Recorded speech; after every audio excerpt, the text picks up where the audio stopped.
یہ لاکھوں سوالوں کا ایک سوال ہے۔ محبت والے محبت سے اور نقاد و تنقید سے سبھی پوچھتے ہیں کہ اے اللہ تعالیٰ تو کیا ہے؟ اللہ تعالیٰ کو بھی یہ بہت پسند ہے کہ اس کے بندے اس کے بارے میں جستجو کرتے رہیں۔ جس طرح حضرت ابراہیم علیہ السلام اور حضرت موسیٰ علیہ السلام کی مثال سے واضح ہوتا ہے کہ اللہ تعالیٰ کے اس درجہ کے برگزیدہ بندے بھی اپنے رب کی حقیقت کو انسانی سطح پر سمجھنے کے لیے مشتاق ہیں۔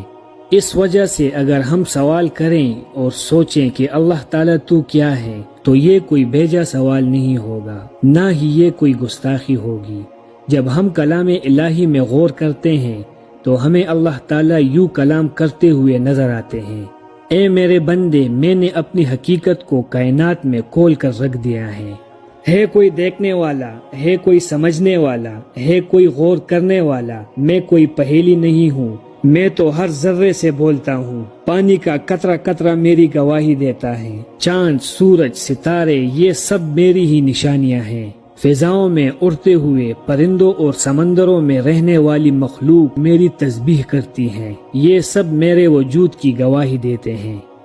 چونکہ انسان براہ راست اپنے خالق کو سمجھنے سے قاصر ہے، لہٰذا اس کی مخلوق کے ذریعے اس کی شان کی معرفت پا سکتا ہے۔ کائنات کی تخلیق کے متعلق اب تک جو تحقیقات ہوئی ہیں، ان سے سائنسدانوں کو یہ تو ماننا پڑتا ہے کہ بگ بینگ کے پیچھے ضرور کوئی طاقت ہے، سائنسی قوانین کے پیچھے ضرور کوئی مہا سائنسدان ہے، کائنات کے انتہائی حسابی نظام کے پیچھے لازماً کوئی بڑا حسابدان ہے، لیکن لوگوں میں بہت سے یہ بھی کہتے اور سنتے جاتے ہیں کہ اللہ تعالیٰ نے کائنات بنا کر قوانین کے حوالے کر دی۔ ان کے نزدیک اللہ تعالیٰ کی ضرورت کائنات کی تخلیق کے وقت تو تھی، لیکن اس کے چلانے میں وہ اللہ تعالیٰ کو نعوذ باللہ فارغ کر دیتے ہیں، جبکہ قرآن کریم بار بار یہ اشارہ فرماتا ہے کہ بڑی سے بڑی اور چھوٹی سے چھوٹی چیز بھی اس کی اجازت کے بغیر اس کی ربوبیت، پرورش اور دیکھ بھال کی محتاج ہے۔ سمندروں کی تہ میں جو جراثیم ہے